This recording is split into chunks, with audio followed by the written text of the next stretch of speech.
Sorry, so one more thing which I forgot to tell you.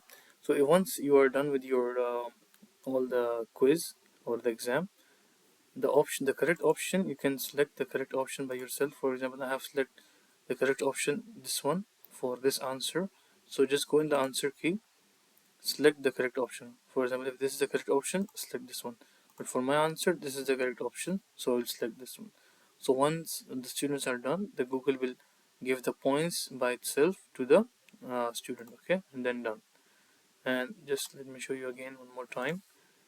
For example, I write here a question where we click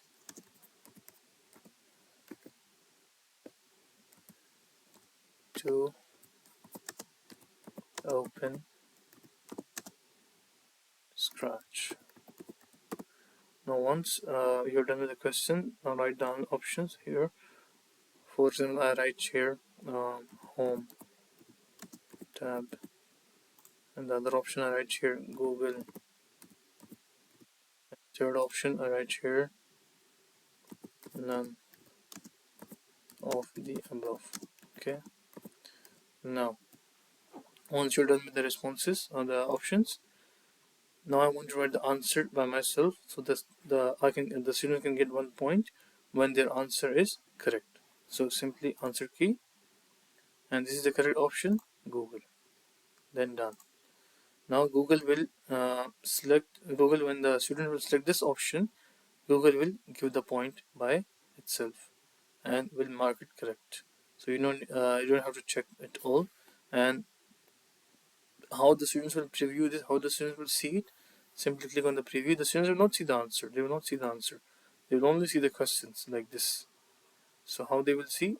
Click on the preview and tell the students to write their names. Okay. So once they are, for example, there are two students doing with the same email, tell them to write their names when they are submitting the response. Before they will ask the names, okay? Before the submitting the response, they will ask the name. So you can just tell them to add the name in your form in the start and then submit the answers. So this is how the students will see, and this is how their records will be uploaded to my email, and their record if they have the email for them, like for their parents' email, if there is the school email addresses, so their response will be saved there.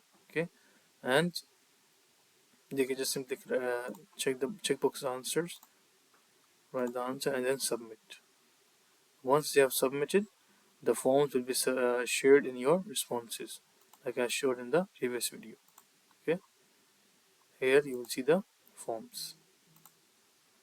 And if you still have any questions, please let me know. But make sure tell your students to write their name in the start when they are submitting the form.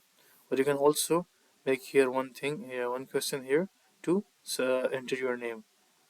For example, I write here enter your